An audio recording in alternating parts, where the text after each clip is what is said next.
Buenos días a todos. Vamos a continuar con el tema 3 que empezamos en la última clase. Si recordáis, pues estábamos hablando del potencial eléctrico, ¿vale? Entonces, en la última clase, pues estuvimos recordando conceptos que ya sabemos de física 1, que son pues las fuerzas y campos conservativos, que es una fuerza conservativa y qué consecuencias tenía esto. La principal consecuencia, la que más nos interesa aquí, es que la energía, que en un campo conservativo podemos definir una energía en función de una posición, ¿vale? Entonces, explotando eso, pues lo aplicamos a energía potencial electrostática, y en la clase de hoy pues vamos a derivar el concepto de potencial electrostático, un concepto súper importante en todo la electrostática o el electromagnetismo en general. Cada vez que aparece el campo eléctrico, pues hablar de potencial es esencial y aporta muchísima información, un concepto muy muy importante. Entonces, pues lo primero que vamos a hacer pues, es definirlo de forma apropiada, ver qué relación tiene con el campo eléctrico, y después veremos pues algunas de sus consecuencias. Pues una de ellas es que nos permite hablar pues, de superficies equipotenciales, también volúmenes equipotenciales o líneas equipotenciales, ya depende de la dimensión que estemos trabajando. Y veremos cómo se relaciona este concepto de potencial con los conductores. Fijaros, cada vez estamos introduciendo más elementos y más elementos, y entonces ya no solo es introducir nuevos conceptos, sino ver también cómo se van relacionando estos nuevos con todos los que ya hemos visto, ¿vale? Entonces por eso va creciendo en complejidad la asignatura, las cosas como son. Por eso conviene que la vais trabajando día a día, porque si no llegaréis un día y veréis que no os enteráis de nada y os frustraréis. Entonces, ir trabajándola poquito a poco y no os veréis en esa situación. Bueno, pues vamos a ver qué es esto del potencial electrostático, ¿vale? Si recordáis, en su momento cuando hablamos de fuerza, pues lo siguiente que hicimos fue hablar de campo eléctrico, ¿vale? Entonces, la definición de campo eléctrico era la fuerza por unidad de carga. Una carga que era una carga un poquito especial, era una carga de valor despreciable, que se entendía que no alteraba la configuración del resto de cargas en el sistema, y la llamamos carga testigo. Pues el potencial eléctrico lo podemos definir exactamente de la misma forma, diciendo que el potencial eléctrico, que utilizaremos la letra V, pues es un campo escalar que se puede obtener cogiendo la energía potencial calculada poniendo la referencia del cero de energía potencial. Recordad que con la energía potencial yo en principio podía elegir cualquier posición como energía cero. Pues el cero de energía potencial lo pongo en el infinito, ¿vale? Eso es el cero de energía potencial. Y entonces el potencial eléctrico es la energía potencial dividido por el valor de esa carga testigo, ¿vale? Las unidades del potencial son los voltios, ¿vale? En el sistema internacional son los voltios. Dices, ¿por qué tengo que llamarle voltios? ¿Por qué no puedo llamarle, si esto eran julios y estos son colombios, pues julios por culombio? Bueno, podrías hacerlo, pero voltio es más corto, yo qué sé, cada uno pues tiene sus cosas, ¿no? Y lo estándar y lo más común es el voltio. De hecho, es muy raro en el contexto de electricidad y electrostática hablar en julios y eso no entonces siempre que aparece en julio pues normalmente se prefiere hablar de voltios, se expresa todo en voltios. Y de hecho, si recordáis, las unidades que habíamos visto que el campo eléctrico tenía eran newtons por culombio, ¿vale? Porque al final es una fuerza dividido por una carga. Pero de hecho lo más común es hablar de voltios por metro. No se habla tanto de newtons culombio, sino voltios por metro. Entonces en el electromagnetismo se prefiere hablar de voltios, culombios, segundos, etcétera, en lugar de julios, newtons, etcétera.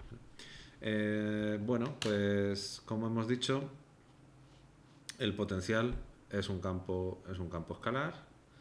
Y bueno, pues si nos vamos a la definición que habíamos dado para la energía, recordar que era esta expresión de aquí, donde implícitamente estábamos diciendo que la posición, bueno, U, lo expresábamos, bueno, dices, aquí aparecía la posición, pero en función de la posición de esta carga Q sub 0. pero es que como ahora nos hemos ventilado la carga Q sub 0 porque hemos dividido aquí, pues ya aparece directamente la posición. Ya no tiene tanto sentido hablar de la posición de esa carga testigo, ya es que no se usa la carga testigo, directamente se habla del potencial en un punto, ¿vale? Y entonces por eso hablamos de un campo escalar. Recordad, un campo, en el sentido matemático, pues es una función que asocia posiciones del espacio a números, ¿vale? A números, pues si es escalar, pues escalares, a números escalares. Y si es un campo vectorial, pues asocia posiciones del espacio a vectores, ¿vale? Entonces, pues eso sería un campo vectorial. Un campo escalar es mucho más sencillo de trabajar que un campo vectorial, ¿vale? Y lo veréis en los ejercicios que hagamos, los ejemplitos que pongamos, creo que eso va a ser bastante obvio. Entonces, ¿cómo calculamos ese potencial? Bueno, pues cogiendo la definición, fijaros, si nos vamos a la definición que habíamos dado de energía, le quitamos el término Q sub 0, pues el potencial creado por una distribución de n cargas puntuales sería esto de aquí, donde R grande es lo que hemos venido usando siempre, la misma definición que teníamos antes. Fijaros que aquí esto es más sencillo que, por ejemplo, cuando calculamos el campo vectorial, porque no aparece ese vector unitario que, bueno, pues daba algunos problemillas, era engorroso, pues tenía que hacer el triple de trabajo para considerarlo. Y después también esto es más sencillo en el sentido que está, en lugar de estar elevado al cuadrado, pues no, esta vez es sencillamente elevado a 1, ¿no? Si queréis. Es inversamente proporcional, no inversamente proporcional al cuadrado, es más sencillo todavía. Entonces, pues el potencial de n cargas puntuales, ¿cómo se calcula? Bueno, pues cojo cada una de esas cargas y veo el potencial. Aquí fijaros que implícitamente también estamos aplicando el principio de superposición. El potencial creado por total en un punto, el potencial total en un punto es la suma de los potenciales de las cargas cogidas de forma individual. Siguiendo un poco tirando del hilo, pues podemos también llegar al potencial que crearía una distribución de cargas. En lugar de tener cargas discretas repartidas, pues tengo una distribución continua de carga. El ejemplo típico, pues el del hilo. Pues en lugar de utilizar esta formulita de aquí, pues utilizo el paso al límite de esta fórmula, que es la integral, ¿no? Y ya está, poco más. Esta v' significa que tengo que considerar, podría haber puesto Q grande, ¿vale? Pues lo que quiero decir es que tengo que contar todas las cargas o todo el volumen capaz de crear carga o todo el volumen que contiene carga, eso es lo que está literalmente escrito aquí, todo el volumen que contiene carga que es capaz de afectar al potencial eléctrico en este punto. Se llama potencial eléctrico. Este concepto que hemos visto antes, vimos en la clase anterior, era energía potencial, ¿vale? Y esto es potencial. No confundamos esos conceptos, no son lo mismo. Esto es un campo escalar, está bien definido en cero, y la energía se mide en voltios, quiero decir, está bien definido, tiene el cero definido en el infinito, y sin embargo este concepto de aquí, pues en principio pues es un número, ¿vale? Es una especie de analogía entre fuerza y campo eléctrico, y aquí pues tenemos energía y potencial. Igual que la fuerza no es lo mismo que el campo eléctrico, la energía potencial no es lo mismo que el potencial. Y es una lástima que se llamen de esta forma, yo no puedo cambiar el nombre, es lo estándar, pero la verdad que se invita mucho a confusión, ¿vale? Pero por eso lo estoy recalcando más. Vamos a ver un par de ejemplitos de aplicación de esto que acabamos de comentar, y espero que bueno, pues con esto pues nos quede más claro cómo se aplica esto del potencial eléctrico, ¿vale?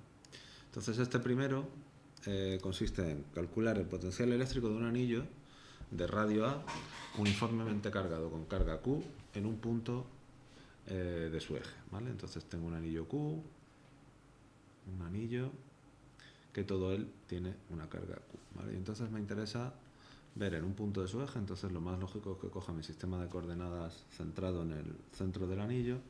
Y fijaros, aquí tengo una simetría cilíndrica, pues bueno, pues voy a intentar sacar partido de todo ese tostón que me comí de cálculo vectorial en el tema 2. Entonces, bueno, pues vamos aquí a utilizar las propiedades de los sistemas de coordenadas cilíndricos. Entonces voy a poner el eje Z apuntando hacia acá, ¿vale? Igual si no hubiera hecho eso, pues pondría el X, ¿no? Que siempre un poco lo ponemos hacia la derecha. Pero en esta ocasión pues vamos a intentar sacar partido de todo eso y por eso pongo el eje mirando hacia allá, ¿vale? Entonces el eje X apuntaría hacia allá y el eje Y apuntaría hacia acá. Vale, pues vamos a ver. Lo que me dice la fórmula es que el potencial en un punto, cualquiera del espacio, es igual a la constante de Coulomb multiplicado por la integral, una vez que yo cuente toda la carga, partido por la distancia, ¿vale? Tan sencillo, la distancia del punto donde yo quiero calcular el potencial a cada uno de esos puntos donde hay carga, ¿vale? Voy a dibujar esto un poquito mejor, me ha quedado un poco churro. Ahí. Muy bien, pues vamos a ver, vamos a hacerlo despacito. Entonces un punto cualquiera del eje, esto sería este vector, esta posición R, ¿vale? Entonces este sería el vector de posición, que va desde el origen hasta la posición donde yo quiero calcular. El problema solo me pide que lo calcule en un punto del eje del anillo, ¿vale? Entonces todo lo demás ya me puedo olvidar. Fijaros, vamos a ver cuánto vale R grande. Bueno, pues R grande sería, esto es R',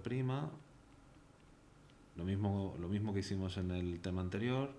Podría coger y describir todo este, en el tema anterior no, en el tema 1, describir todo este anillo utilizando coordenadas cilíndricas. En ese caso, pues R' lo escribiría todo en función de un ángulo que cogería.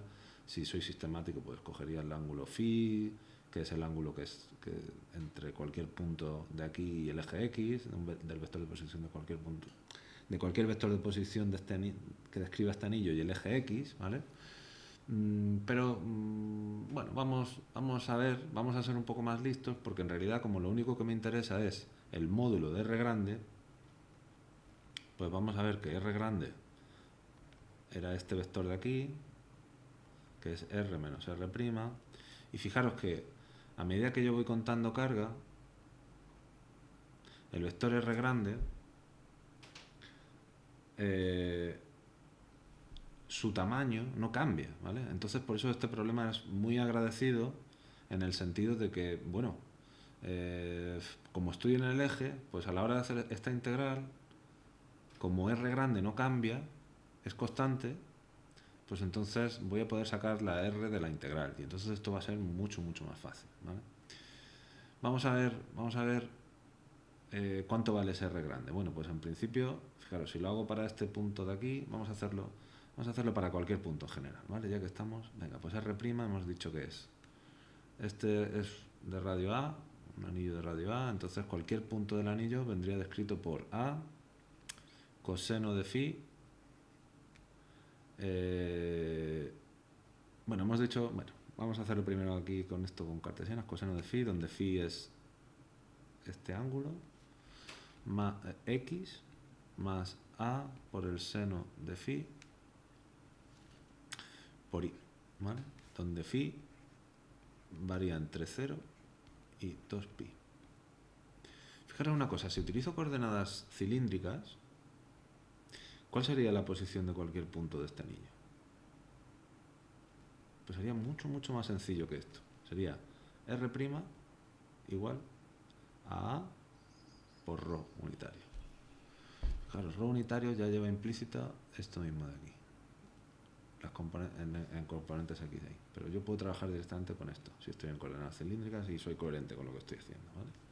Entonces, R', ¿vale? R' puedo expresarlo como esto de aquí.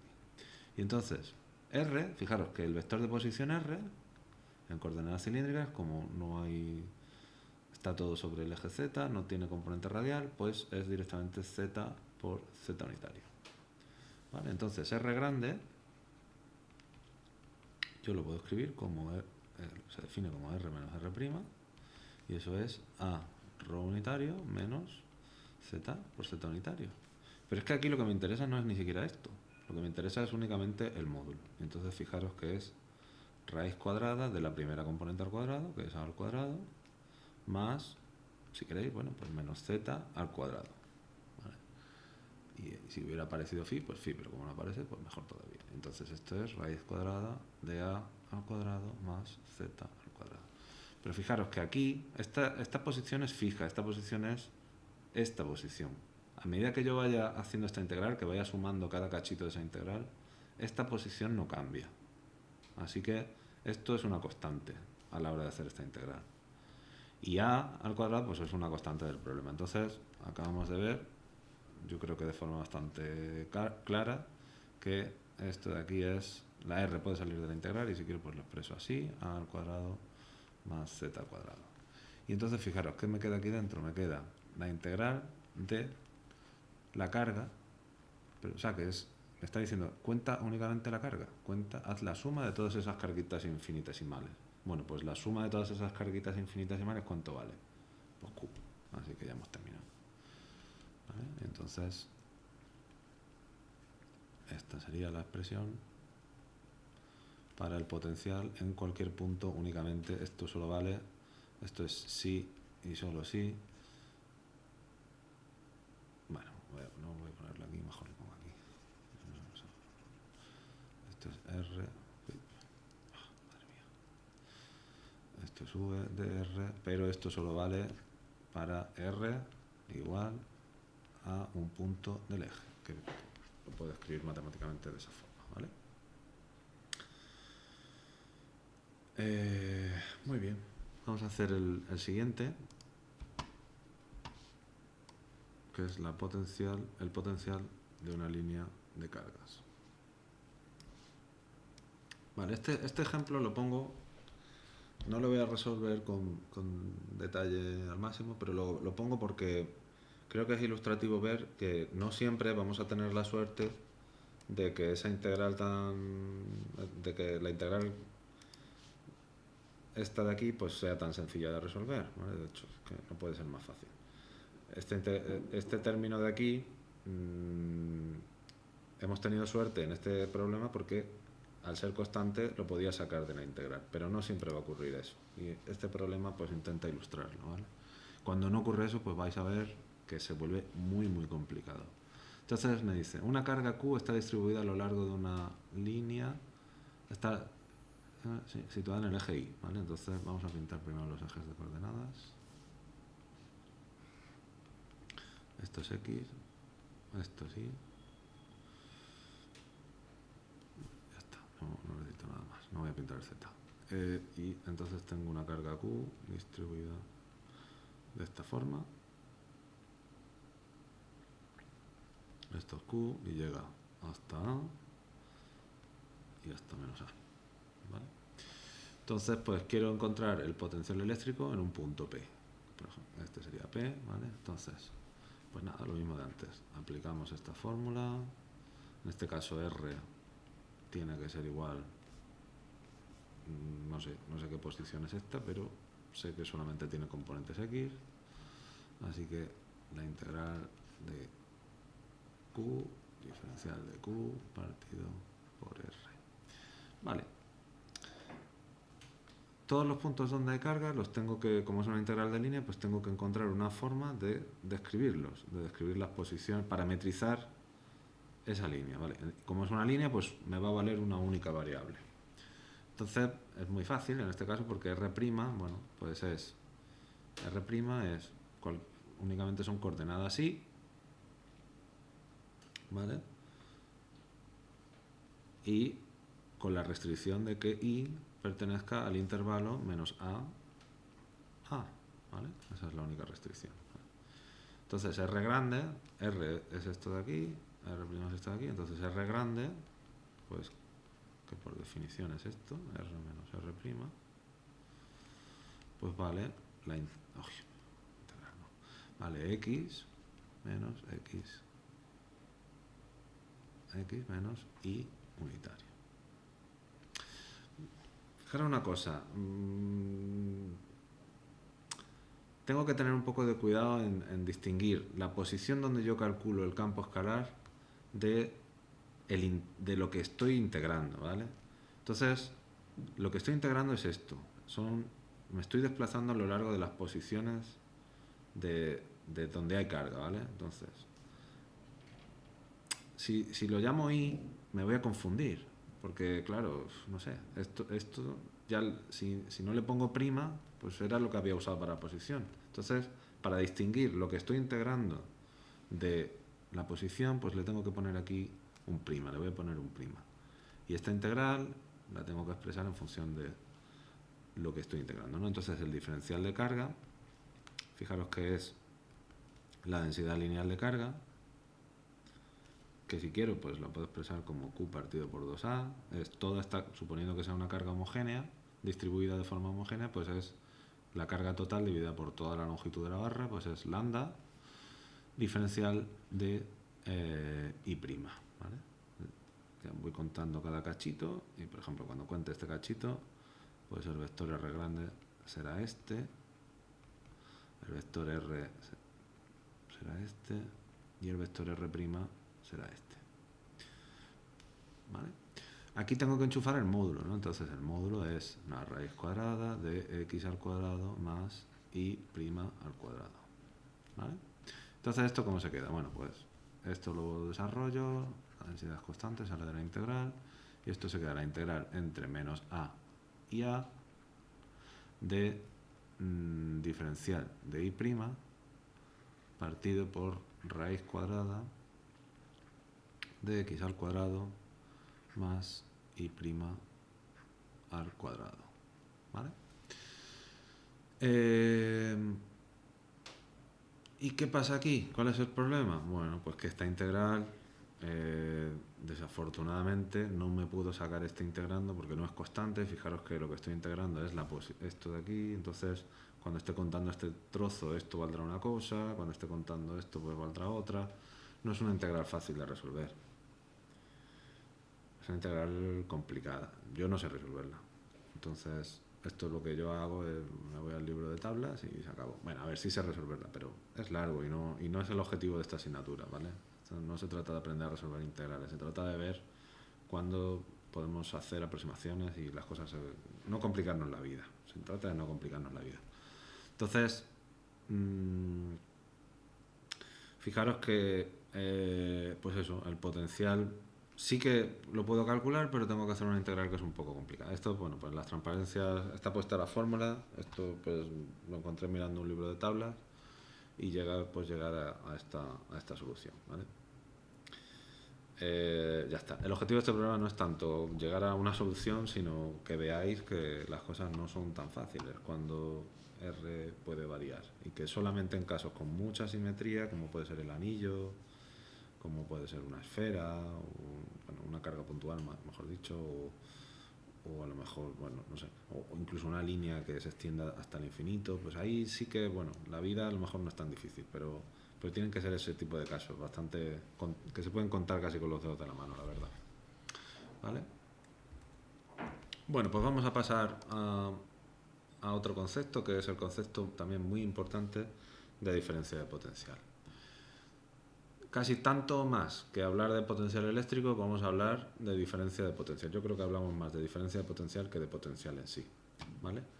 Fijaros, en realidad hay varias formas de calcular la diferencia de potencial, ¿vale? Una primera sería utilizando el potencial electrostático que acabamos de definir. Entonces, pues lo evalúo en un punto, la diferencia de potencial entre dos puntos, pues sería, evalúo el potencial en un punto, lo evalúo en otro, hago la diferencia y ya está, ya hemos calculado la diferencia de potencial. Pero vamos a ver que también una forma alternativa a esta, y a veces muy práctica, si no tienes una fórmula específica del potencial, fijaros, bueno, sería hacer es que la diferencia de potencial entre los puntos es la menos integral del campo eléctrico entre esos dos puntos, menos la integral de línea del campo eléctrico, ¿vale? Y fijaros que esto es muy práctico, porque puede ser que haya situaciones en las cuales yo no tengo un potencial electrostático, o sea, no he sido capaz de encontrar una fórmula para el potencial electrostático, por el motivo que sea. A lo mejor puede ser que precisamente era una geometría en la cual era muy complicado encontrar ese potencial, a veces no está ni bien definido. Y sin embargo, si dispongo del campo eléctrico, ¿vale? Pues entonces sí que puedo calcular una diferencia de potencial. Es decir, si hay campo eléctrico, yo te saco la diferencia de potencial sin necesidad de disponer del potencial electrostático, ¿vale? Pues la demostración, ¿cómo va? Bueno, pues sabemos que en un campo conservativo la variación de potencial es igual, o la variación de potencial más el trabajo tiene que ser igual a cero. Es decir, todo lo que yo gano en potencial es porque alguien me está empujando, por así decirlo, ¿vale? Y entonces, si la diferencia de potencial más el trabajo es igual a 0, pues entonces otra forma de decir eso mismo es que la diferencia de potencial es igual al menos el trabajo. Y sabemos por la definición del trabajo, pues que el trabajo se puede escribir de esta forma. Es la integral de línea, esta vez no es una integral cerrada, esta es una integral, en principio puede ser una trayectoria abierta, de la fuerza por el desplazamiento, ¿vale? Y entonces, pues utilizando los conceptos que acabamos de ver, que si la energía es esto, que si uy, aquí tengo un fallito. Esto debería ser diferencia de potencial, ¿vale? Diferencia de potencial. Pues entonces, sustituyendo aquí, ¿vale? Pues llego a esta expresión de aquí, ¿vale? Esto debería ser diferencia de potencial. Lo voy a corregir ahora mismo. Plan, pues ya está corregido, ¿vale? La diferencia de potencial es el producto este de aquí, pero también esto de aquí es esto de aquí, pero es que F es esto de aquí. Entonces, fijaros que esto de aquí es igual a esto de aquí, quitando las Q sub ceros, pues ya llegamos a lo que queríamos demostrar, a que la diferencia de potencial es igual a menos la integral del campo eléctrico por el desplazamiento. Fijaros, una forma de verlo es ver que el campo eléctrico es la pendiente del potencial, ¿vale? Entonces, vamos a hacer aquí un dibujito.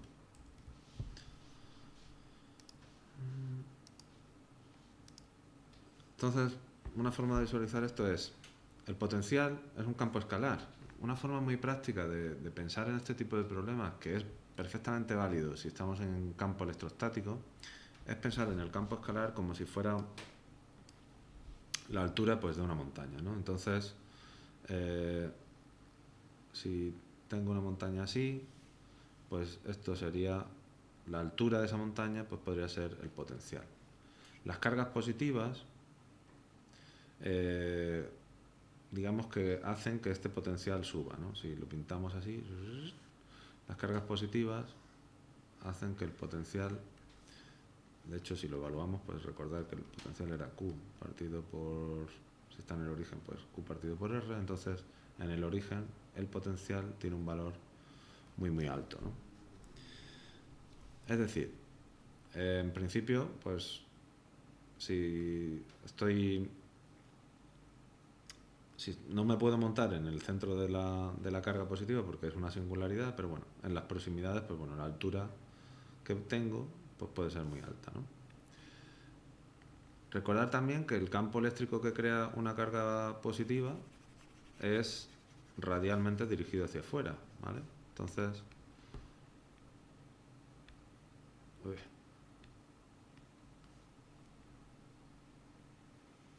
es radialmente dirigido hacia afuera, ¿vale? Entonces, una forma de ver,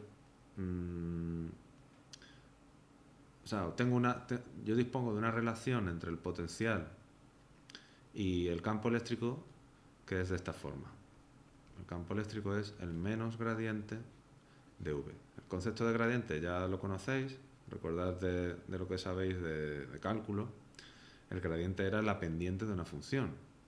Entonces, fijaros, la pendiente de esta función pues iría, o sea, es la dirección de máximo crecimiento de una función, ¿no? Entonces, la dirección de máximo crecimiento de la función potencial en principio va así, hacia la izquierda, pero el campo eléctrico pues lo obtenemos como la menos variación de ese potencial, ¿vale? O sea, en lugar de ir hacia la izquierda, pues iría hacia la derecha, ¿vale?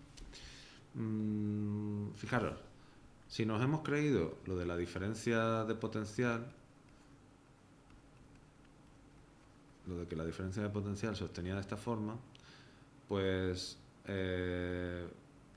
claro, al final uno pues llega a la conclusión de que estas dos expresiones son análogas.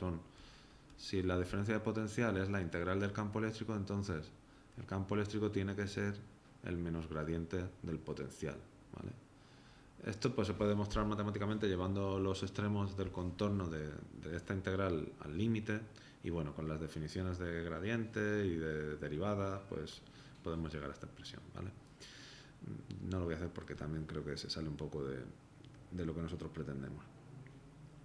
con lo que nos tenemos que quedar es que el potencial y el campo eléctrico están muy muy relacionados cuando estamos hablando de campos electrostáticos, ¿vale? Sin embargo, el campo eléctrico de alguna manera es un poco más general que el concepto de potencial, porque tú puedes tener un campo eléctrico sin que haya un gradiente. Eso se sale mucho de lo que vamos a trabajar nosotros en este primer tema, pero llegará un poco más adelante ese tipo de consideraciones. Pero siempre que yo tenga campos electrostáticos, pues el potencial, el campo eléctrico siempre lo puedo interpretar como la pendiente del potencial, ¿vale? Vamos a ver algunas consecuencias de esto de aquí. Fijaros, si yo había dicho que en una carga puntual, pues las líneas de campo eran radiales, ¿no? Esto creo que en todas las clases aparece esto, ¿vale? Siempre saliendo de la carga positiva, son manantiales de líneas de campo. Fijaros, el gradiente, que el campo eléctrico sea igual al menos gradiente del potencial, lo que me está diciendo es que en las direcciones perpendiculares a la línea de campo eléctrico, es decir, que solamente va a variar, que el potencial solamente va a variar en la dirección del campo eléctrico, ¿vale? Entonces, en las direcciones perpendiculares al campo eléctrico, el potencial no varía, ¿vale? Entonces, si pinto las líneas de campo, pues yo puedo pintar el potencial pues más o menos así, y ya, pues bueno, si me voy al límite, pues fijaros que yo puedo pintar todo esto de esta forma. Si me voy a pintarlo por aquí, pues puedo pintarlo de esta forma. Entonces, para una carga, para cualquier, siempre que tenga ya las líneas de campo eléctrico, puedo pintar estas líneas equipotenciales, que bueno, si estoy en 2 dimensiones, pues sí, serán líneas. Si estuviera en 3 dimensiones, pues tengo que imaginármelo como superficies equipotenciales, ¿no? Vamos a ver qué pasaría, por ejemplo, en el caso que tuviera 2 cargas positivas.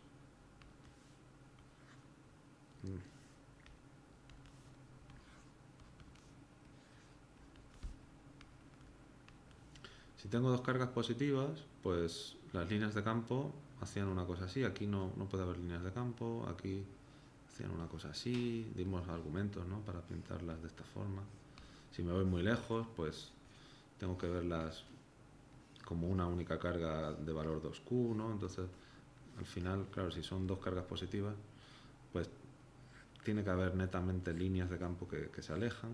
Y aquí en esta zona de aquí, pues claro, aquí fijaros que el campo eléctrico iría verticalmente hacia arriba, pero no tendría componentes en ninguna de las 2 direcciones. Vale, pues fijaros, vamos a intentar pintar las líneas equipotenciales. Pues aquí sería una cosa así, más o menos. Aquí también sería una cosa así. Y ahora pues por aquí, si me voy muy lejos, pues empezaría ya a tener una forma así más de elipsoide, esférica. Y aquí, pues claro, aquí si es vertical, pues tiene que hacer así, una cosa así. Bueno, pues una cosa así más o menos deberían ser las líneas equipotenciales. Fijaros, si yo hubiera una partícula ligada a estas, vamos a pensar en un electrón, una partícula, sí, un electrón, y estos son iones gordos que no se ven afectados por este electrón. Claro, este electrón, en principio, su energía no puede variar, ¿no? Si no ejercemos trabajo sobre él, pues su energía no puede variar.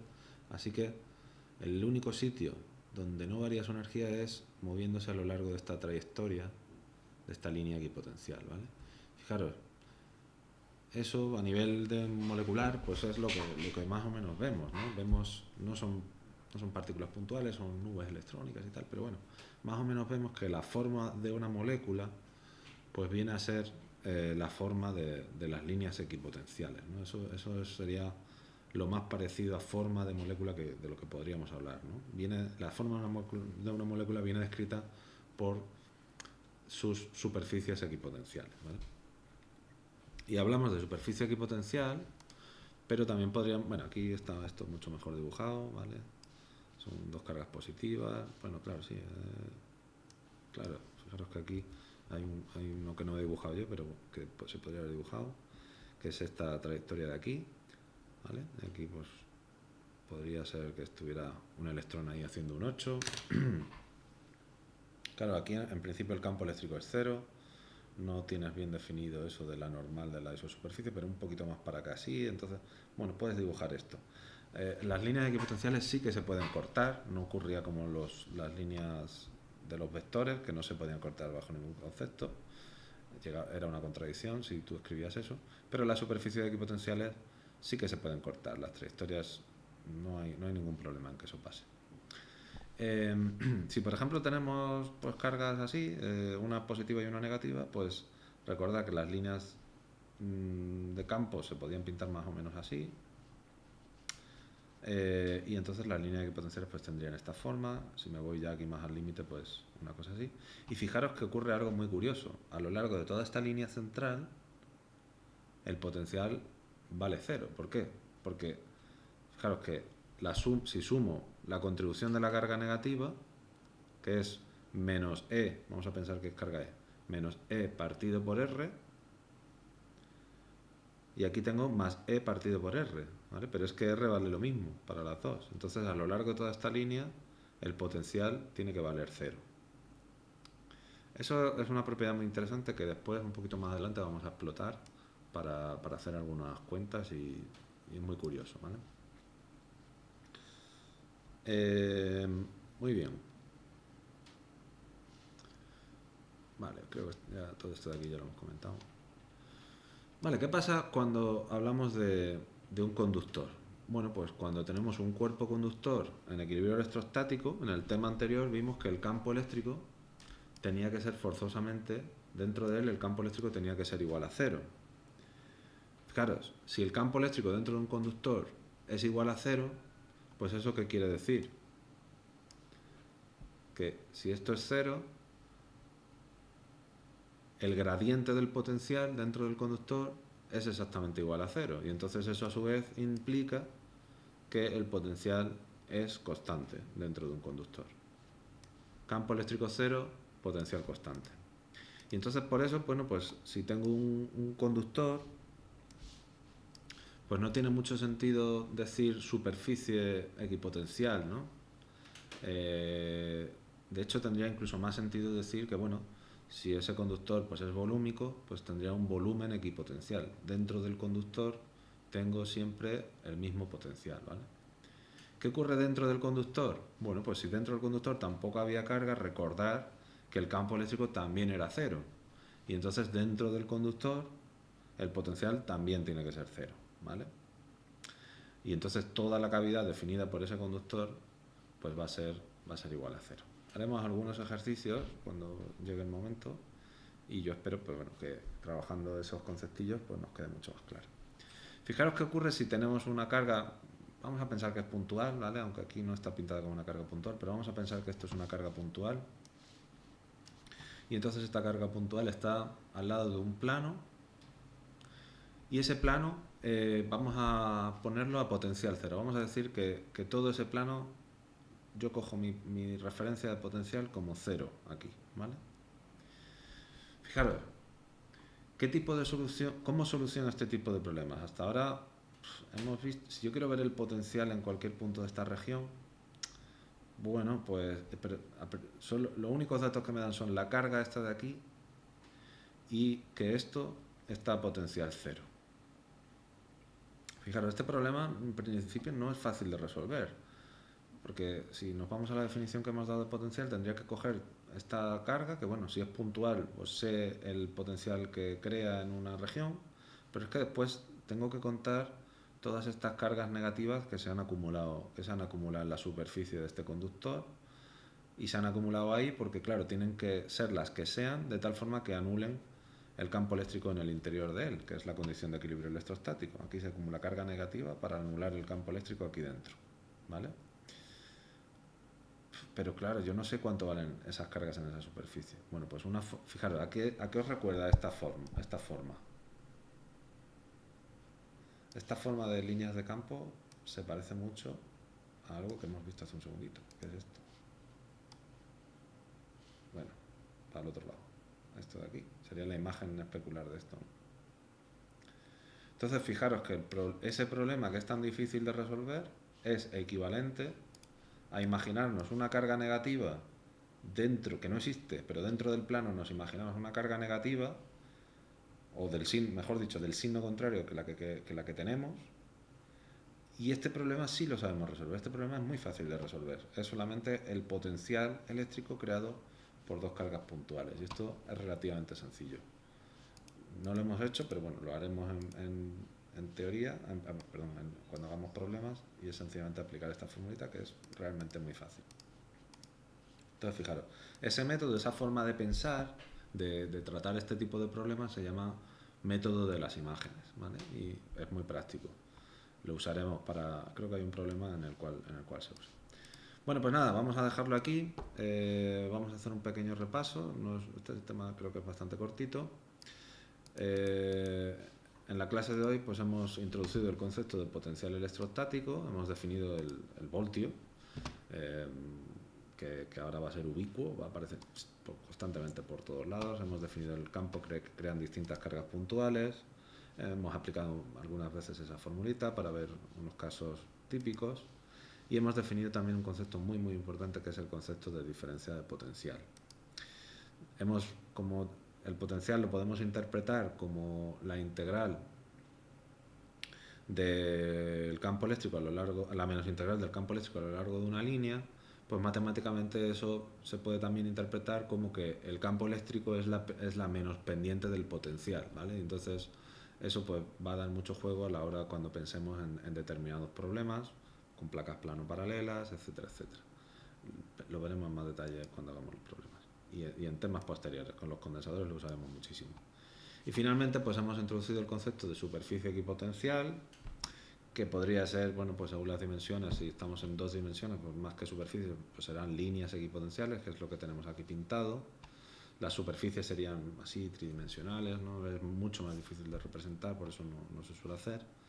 Pero también incluso podrían ser volúmenes equipotenciales, ¿no? Si estamos hablando de un conductor donde hemos visto que al ser el campo eléctrico cero, el potencial pues tiene que ser constante. Entonces, bueno, pues en todo este volumen tengo un potencial, todo esto es un volumen equipotencial, tengo el mismo potencial, ¿vale? Pues nada, lo dejamos aquí y nos vemos en la clase de problemas. Un saludo.